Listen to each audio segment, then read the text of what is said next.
Dorte, det er festkomiteen. I morgen har vi den grill uden for skærmen. Jo! Morten, hør dem og bliver forstået det. Morten, er det i morgen? Morten, send en sms til den i stedet for.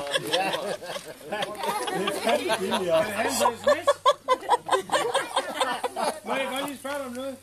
Hvem har knaldet dine briller? Har du ikke briller? Nå, er der nogen, der har noget, de vil spørge om? Er der et spørgsmål? Det var lige med hensyn til i morgen. Har vi en grill?